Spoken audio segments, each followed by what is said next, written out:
but I'm thinking of doing like reviews on here. The first one, it's a podcast review, but I'll have like some quotes that we pull from here. So if you guys have any thoughts, please to throw them out there. But I did play Stray.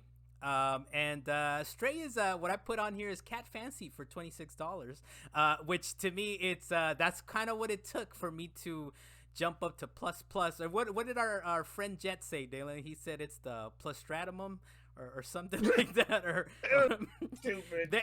PlayStation plus the premium. Plus the premium. I kind of like the Barcade calls it plus plus, so I like plus plus. So I did. It took me $26, and it was worth it, man. I feel it was worth it. I think I still have. I'm gonna have plus plus to the end of the. Oh, you actually bought it. Well, no, you got a. So did you get premium or did you get extra? I think I went to the extremest one, whatever the plus plus. I don't know if plus is enough, man. What plus plus plus? I got plus plus plus 3 pluses on top of it. It took me $26. Here you go. Plustra Preme. Plustra Preme. We gotta hold on to that one, man, because it's ridiculous. But look, Stray. It's a pretty great indie game, is how we were talking about on the podcast proper. It's no wonder it's Annapurna's biggest game. It looks beautiful. It's dense for as small as it is. I hope if you guys, I don't know if you how much you guys have played it or if you've tried it, but it's a really small game. But it looks dense. It looks lived in. The water graphics are amazing, by the way, in this game. They look incredible. It's a super detailed game. It really is. Get your graphics all the way up and stuff, and it looks great on PS5. I think it runs 60 frames per second on PS5, and it also is on PS4, so it's not as fast. But I think it's a pretty great game. The controls are kind of nice. You're driving around a cat. I kind of wonder. You're driving around a cat, and it's it feels pretty great. The controls are nice, and it's funny to kind of like be seeing the world from like a miniature creature. Right, like it's like, how do I get through this door? It's like, oh, so I have to jump around. How do I open it? It's like, oh, you just go through the bars. You just go through the bars because that's just walk because you are a cat. You have, like we mentioned before, you have a dedicated meow button.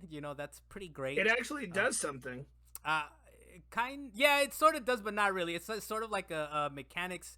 Don't want to spoil it too much because I know, Luis, you haven't played it, right? But you are gonna play it at some point. No, I haven't played it yet. So I don't want to get too spoilery, but it does something, but not really. It's a dedicated meow button. It does something. You haven't noticed it. Then I know. Look, he beat the game. I beat the game, Dylan. We could talk about it apparently off camera. you didn't use meow enough. No, we can talk about it off camera. I just don't want to spoil it for Luis, but I don't feel like it's as impactful as you think it is. But anyways, dedicated mouse button.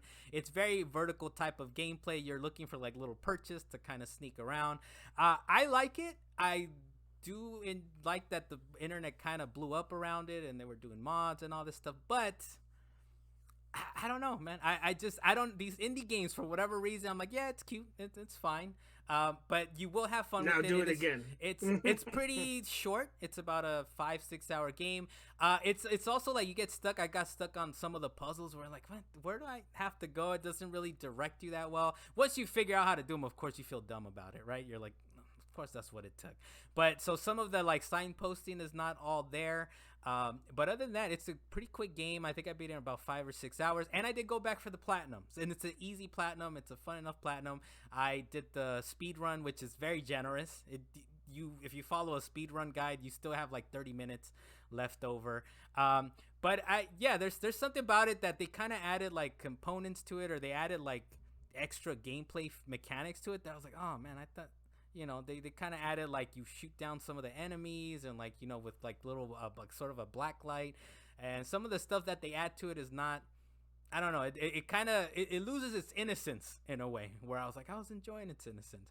And by the end of the story is kind of interesting. I don't want to spoil it, but I don't think it was mind-blowing either. But look, you're a cat.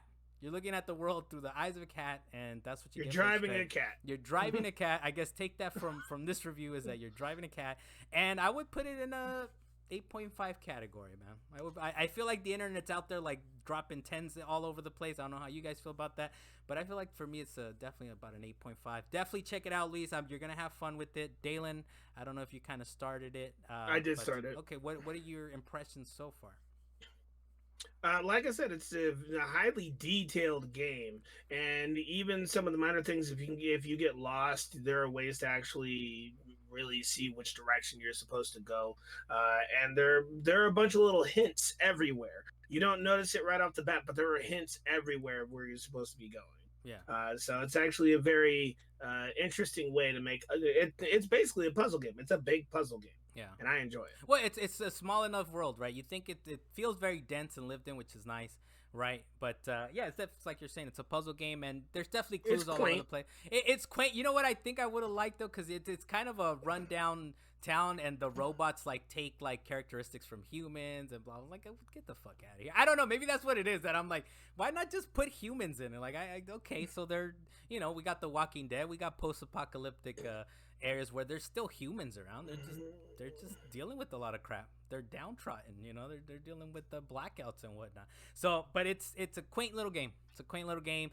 Definitely, if you don't have to pay $120 to upgrade to plus, grab it. Like for me, $26, I think it's about $30 a game. Even for $30, I think it's a pretty good game. And it is one of those, like, I kind of have to go back to like one of those things where it's like, I'm looking for these kind of games. I'm looking for a game that's like short, high quality. You drive a cat, and the cat drives well. And you know, it's a nice little fun platinum as well. I suggest you platinum it as well, Dylan. You know, if you got the time. If you could pay $26 to get extra and still be able to play Stray, I'd do that. There you go. I think it's definitely worth the price of admission out here.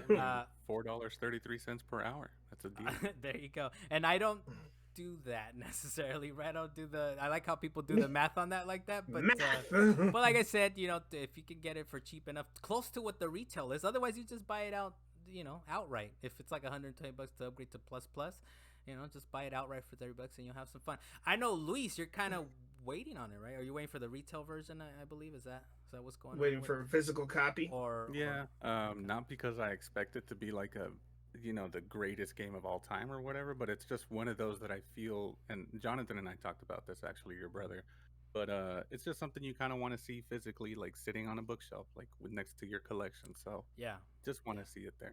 It's definitely one of those. But look, I mean, we're seeing sort of the quote unquote value of plus, sort of. I mean, if I had to upgrade to plus and it was the prorated like $80-$90, I'd be like, I might have to. You are gonna confuse people with your plus talk. I might have to GameFly when it retails, because that's what I did for Sifu, and there was another game that.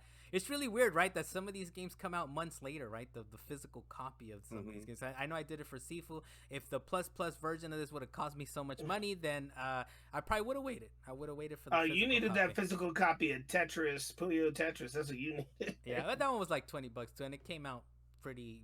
There's few games where I'll wait for the physical, but for this one, I was like, look, I'll just grab it. But I do get Lisa's point. It is one of those nice little games where like, this is a nice game.